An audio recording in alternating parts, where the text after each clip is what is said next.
हाँ जी, तो नमस्कार भी सभी को। कैसे हो सारे? उम्मीद करूंगा सब बढ़िया होंगे, स्वस्थ होंगे, मस्त होंगे, अच्छे से चल रही है आप सभी की तैयारी। तो हमारा चैप्टर चल रहा था प्राणियों में संरचनात्मक संगठन। उत्तक के बारे में पढ़ लिया था हमने। फिर संयुक्त उपकला, संयोजी उत्तक जिसमें हमने रक्त के बारे में विस्तार से अगले चैप्टर में पढ़ेंगे। उपास्थि के बारे में पढ़ लिया था, पेशी उत्तक के बारे में पढ़ लिया था, चिकनी पेशियां, हृदय पेशी, तंत्रिका ऊतक, इन सभी के बारे में पढ़ लिया था। अंग तंत्र के बारे में पढ़ लिया था, केंचुए के बारे में भी हमने पढ़ लिया था। हम बात कर रहे थे कल कॉकरोच की, तिलचट्टा की बात कर रहे थे, तिलचट्टे की, है ना? तो तिलचट्टे की बात कर रहे थे, उसमें हमने तिलचट्टे में इसका डायग्राम देख लिया था। तिलचट्टे का बाह्य आकारिकी भी हमने देख ली, ये सारे अंग हमने देख लिए थे। और आज हम बात करेंगे तिलचट्टे की आंतरिक आकारिकी। आंतरिक यानी कि उसके शरीर के अंदर वाले भागों के बारे में हम आज चर्चा करेंगे। तो सबसे पहले हम तिलचट्टे की आहार नाल देख लेते हैं। क्या देख लेते हैं? आहार नाल कैसी होती है भाई, देख लेते हैं। सबसे पहले ये वाली जो संरचना है, ये पूंछ से ना, ये आगे वाला भाग कहलाता है इसका ग्रसनी। क्या कहलाता है? ग्रसनी। जब मैंने मानव पाचन तंत्र करवाया था तो आपने ग्रसनी को अच्छे से समझा था। ये होती है इसकी लार ग्रंथि, इस तरह से। अब लार ग्रंथि से लार बनेगी तो कहाँ जाएगी? लार कुंड में, इसमें जाएगी लार कुंड में। ग्रसनी के बाद में क्या आती है? ग्रसिका, ये भी देख ली। और इसके बाद में हम देख ली थी सैसस्थ। ये जो आपको दिखाई दे रही है सैसस्थ आपने देख ली। इसके बाद में पेशन, यहाँ पर पेशन क्या काम करती है? भोजन को पीसने का काम करती है ना, पेशन। ये वाली यकृतीय अंधनाद, ये छोटी छोटी ललिकाएं जो निकल रही है, यकृतीय अंधनाद। ये मध्यांश व आहार नली, ये देखो आहार नली। ये छोटी छोटी जो धागेनुमा संरचनाएं हैं, ये होती हैं मैलपिगी नलिकाएं। उसके बाद में ये जो छोटी सी बनी हुई है, ये है शुदांतर, और ये बड़ा भाग है वृदांतर। ये इसका लास्ट वाला अंतिम भाग आ गया मलाशय। नॉर्मल से भाग है भाई, जो सभी जीवों में लगभग पाए जाते हैं। ठीक है, देखते हैं अब आगे क्या करता है। देह गुहा में स्थित आहार नाल तीन भागों में बंटी होती है। अग्रांतर यानी कि आगे वाला अंत का भाग, मध्यांतर यानी कि मध्य, और पश्चांतर यानी पीछे वाला भाग। तीन भागों में ये बटी होती है। कौन कौन सी? अग्रांतर, मध्यांतर और पश्चांतर। मुख एक छोटी नलिकाकार ग्रसनी में खुलता है। मुख कहाँ पे खुलता है भाई? ग्रसिका में खुलता है। मुख कहाँ पे खुलेगा? मुख खुलेगा सर ग्रसिका। ग्रसिका में खोल दिया हमने, कोई दिक्कत वाली बात। जिसमें एक सीधी और संकरी नली ग्रसिका निकलती है। ग्रसिका एक पतले भित्ति वाले कोश में खुलती है, जिसे अन्नकूट कहते हैं। पतली भित्ति वाले कोश में ग्रसिका किसमें खुलेगी? अन्नकूट में। इसमें खुलेगी अन्नकूट, अन्नकूट में। अब अन्न का मतलब क्या होता है? भोजन। कूट का मतलब संग्रहित। अन्नकूट में क्या रहता है? भोजन संग्रहित रहता है। तो पहले मुख से ग्रसिका, ग्रसिका से अन्न। अन्नकूट के पीछे एक ग्रंथि जठर अथवा पेशनी होती है। इसके पीछे क्या होती है? अन्नकूट के पीछे ग्रसिका या पेशनी क्या होती है? पेशनी होती है। ग्रंथि जठ या पेशनी। इसमें बाहर एक मोटा वर्तुल पेशी स्तर होता है तथा स्तर की उप त्वचा 6 स्थानों पर मोटी होकर उप त्वचीय दाग बनाती है। ये थोड़ा सा इंटरेस्टिंग है, देखो। ग्रंथि जठर पीछे होता है, इसके बाहर, इसके ग्रंथि जठर के बाहर क्या होता है? एक मोटा वर्तुल पेशी स्तर होता है, वर्तुल पेशी स्तर होता है, तथा इसकी 6 उप त्वचा 6 स्थानों पर मोटी होकर, उप त्वचा 6 स्थानों पर मोटी होकर उप त्वचीय दांत बनाती है। दांत तो कहां से बनते हैं? वर्तुल मोटा पेशी स्तर होता है और उप त्वचा 6 स्थानों पर मोटी होकर दांत का निर्माण। ये दांत भोजन के मोटे कणों को पीसने में सहायक होते हैं। पूरा अग्रतंत्र अंदर से उप त्वचा से अस्त्रित रहता है। Very very important. पूरा अग्रांतर जो भाग होता है वो क्यूटिकल से आस्तरित रहता है, अंदर से क्या पाई जाती है, उक्त त्वचा अंदर की तरफ पाई जाती है। चलिए आगे देखते हैं मध्यांतर। अब अग्रांतर का भाग पूरा हो गया, यानी कि अग्रांतर में भी क्या हुआ, भोजन को पीसा गया है, ठीक है, भोजन को पीस लिया गया है। अब अगला भाग है मध्यांतर।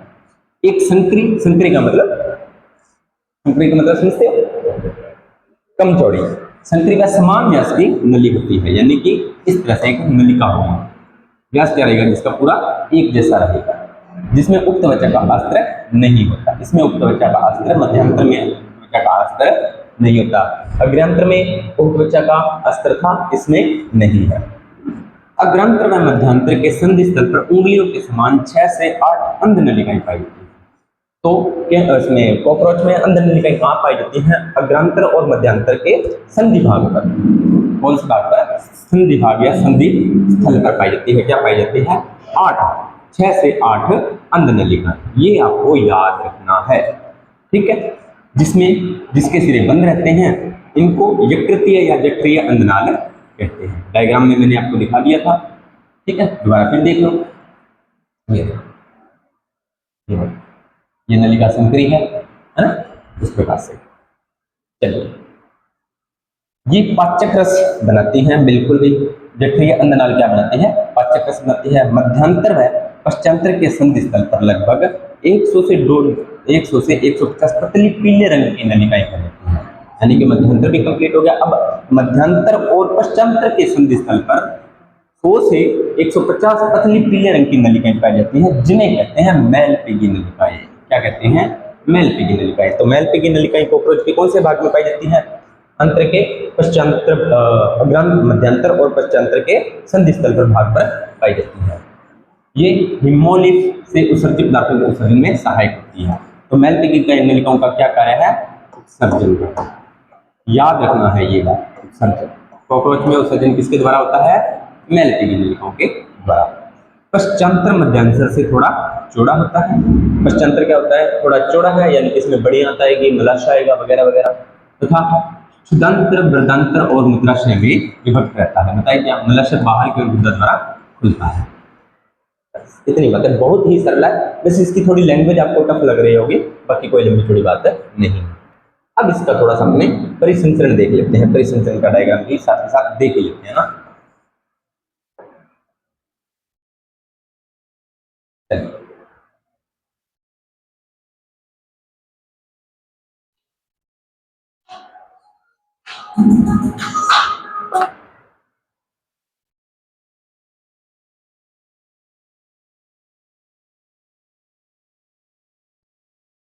चलिए आगे बात करते हैं। अब इसके बाद में हम पाचन के बारे में पढ़ लिया, परिसंचरण के बारे में अब देखते हैं क्या कहता है परिसंचरण। कलर चेंज कर लेते हैं। तिल चट्टे का खुला परिसंचरण, यानी कि खुला परिसंचरण पाया जा रहा है, इसका मतलब नलिका विहीन,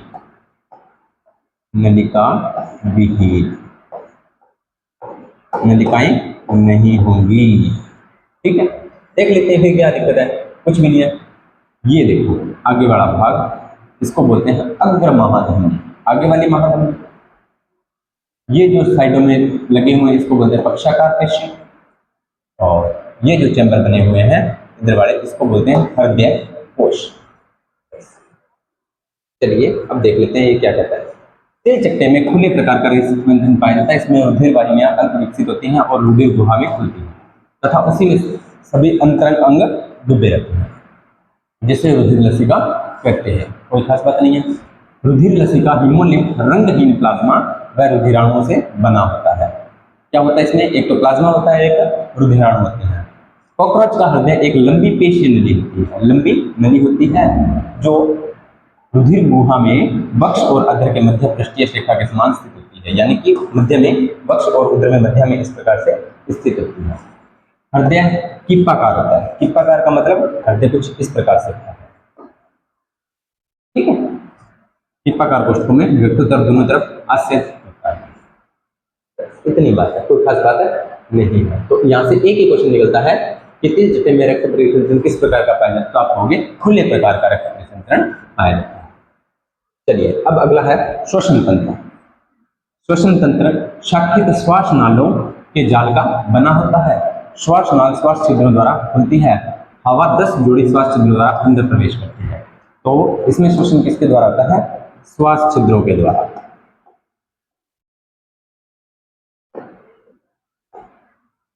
ठीक है, जो कि शरीर की प्रसरण सतह पर व्यवस्थित होती है। श्वास नाल पुण्य विभाजित होकर श्वास नलिकाएं बनाती हैं। ये हवा को श्वास नलिका द्वारा शरीर के सभी भागों तक पहुंच जाती है। श्वास छिद्रों का खुलना अवरोधनी द्वारा नियमित होता है। श्वास नलिकाओं पर गैसों का आदान-प्रदान विसरण विधि द्वारा होता है। श्वसन किसके द्वारा होता है? विसरण के द्वारा। दो ही बातें निकल कर आई और कुछ भी नहीं है, सारी चीजें आपको करवाई होगी। अब उत्सर्जन तो तिलचट्टे में उत्सर्जन मैलिक्री नलिकाओं द्वारा होता है, पहले बता दिया था मैंने आपको, है ना। चलिए हम इसके बारे में थोड़ा आगे देख लेते हैं। आगे इसमें क्या चीज बोली है? ये जनन तंत्र वाला भाग है, ये अपने थोड़ा देखेंगे। मेल्टिंग प्रत्येक नलिका ग्रंथिल व रोमयुक्त कला द्वारा आस्तरित रहती है। ये नाइट्रोजन अवशिष्ट पदार्थों का अवशोषण करती है और उन्हें जैव रासायनिक क्रिया द्वारा यूरिक अम्ल में परिवर्तित कर देते हैं। तो इनका जो उत्सर्जन होता है वो किसके द्वारा होता है? यूरिक अम्ल के द्वारा। यूरिक अम्ल, ठीक है। यूरिक अम्ल पश्चांतर द्वारा उत्सर्जित होता है। यह कीट यूरिक अम्ल उत्सर्जी कहलाता है, बता दिया अभी। इसके साथ साथ वसा पिंड वृक्काणु उक्त त्वचा अव्यूह ग्रंथियां भी उत्सर्जन में सहायक होती है। क्या क्या? वसा पिंड वृक्काणु और यूरिकोस ग्रंथियां भी उत्सर्जन में सहायक होती है, कोई खास बात नहीं। अब अगला है तंत्रिका तंत्र। तिलचट्टे में तंत्रिका तंत्र एक श्रेणीबद्ध खंडीय व्यवस्थित गुच्छिकाओं का बना होता है। खंडीय व्यवस्था खंडीय व्यवस्था गुच्छिकाओं द्वारा बना होता है, जो अधर तल पर युग्मित अनुदैर्ध्य संयोजक से जुड़ी रहती है। 3 गुच्छिकाएं वक्ष में और 6 गुच्छिकाएं उदर में होती है। 3 तो गुच्छिकाएं वहां पर होती हैं वक्ष में, यानी कि आगे की तरफ, और 6 होती है उदर में। ठीक। कॉकरोच का तंत्रिका तंत्र पूरे शरीर में फैला रहता है। ठीक है। सिर में तंत्रिका तंत्र का थोड़ा सा हिस्सा रहता है। ये देखो, ये लाइन आपके लिए बहुत इंपॉर्टेंट है। सिर में तंत्रिका तंत्र का थोड़ा हिस्सा रहता है। अब जैसे हमारा सिर अगर किसी कारणवश डेड हो जाए तो पूरी बॉडी डेड हो जाएगी, लेकिन कॉकरोच में ऐसा नहीं होता। अगर उसका सिर डैमेज हो जाता ना, फिर भी वो जीवित रह सकता है। ठीक है, ये बस की थोड़ी सी विशेष बात है, इसी वजह से। चलिए, जबकि बाकी पूरे शरीर के दूसरे भागों में अधर तल में उपस्थित है। जब आप ये जान चुके होंगे कि कॉकरोच का सिर काटने के बाद भी 1 सप्ताह तक जीवित रह सकता है, बता दिया मैंने। एक उसका मस्तिष्क होता है ना, वो पूरे अकेले सिर में नहीं होता। जैसे हमारा मस्तिष्क पूरे सिर में होता है, उसका पूरे शरीर में फैला रहता है, ये उसकी विशेष बात है। अगर आप कॉकरोच का सिर काट देते हो ना, फिर भी वो लगभग 7 दिनों तक जीवित रह सकता है। तो यह आपके लिए एक विशेष बात होगी कि कॉकरोच का सिर काटने पर भी वो 7 दिनों तक जीवित क्यों रह जाता है। तो यह जानकारी इस वजह से होती है कि कॉकरोच का जो तंत्रिका तंत्र होता है वो सिर में कुछ भाग ही उसका पाया जाता है, बाकी भाग उसके पूरे संपूर्ण शरीर में पाया जाता है। इस वजह से सिर काटने पर भी कॉकरोच 7 दिन तक जीवित रह सकता है, क्योंकि उसका जो संपूर्ण आपका तंत्रिका तंत्र वाला सिस्टम है वो उसके पूरे शरीर में पाया जा सकता है, जो उसको जीवित रखने में सहायक होता है। ये आपके लिए एक मोस्ट इंपोर्टेंट बात रहने वाली है। सिर में मस्तिष्क अधिग्रसिका गुच्छिका द्वारा निरूपित किया जाता है, जो कि श्रृंगिकाओं संयुक्त नेत्र को तंत्रिकाएं भेजता है। ठीक है। तिलचट्टे में संवेदन अंग श्रृंगिका होती है भाई। संवेदन अंग श्रृंगिका आंख, मैक्सिलरी स्पर्शक, लैबियस स्पर्शक, गुदा रोमक इत्यादि होते हैं। ये आपको याद रखने। कौन कौन से संवेदक अंग अभी? श्रृंगिका है, आंख है, मैक्सिलरी स्पर्शक है, लैबियल स्पर्शक है तथा गुदा रोमक इत्यादि होते हैं। श्रृंगिका स्पर्शक और रोमक स्पर्शक संवेदी होती है। सिर के पृष्ठ पर एक जोड़ी संयुक्त नेत्र पाए जाते हैं। मैंने आपको पहले ही बता दिया था। प्रत्येक नेत्र में लगभग 2000 षट्कोणीय नेत्रांश पाए जाते हैं। कितने? 2000। कई नेत्रांशों की मदद से तिलचट्टा एक ही वस्तु को कई प्रतिछाएं देख सकता है। ठीक है। इस वजह से एक ही वस्तु की उसको बहुत सी परछाई देखी जाती है। किसको? कॉकरोच को। इस प्रकार दृष्टि को मोज़ेक दृष्टि कहते हैं। इस प्रकार की दृष्टि को क्या कहते हैं? मोज़ेक दृष्टि। तो मोज़ेक दृष्टि क्या होती है भाई? मोज़ेक दृष्टि वह दृष्टि होती है जिसके द्वारा जो कीट होता है उसको एक ही वस्तु की बहुत सी परछाई दिखाई देती है, जिसकी सुग्रहित अधिक परंतु विभेदन कम होता है।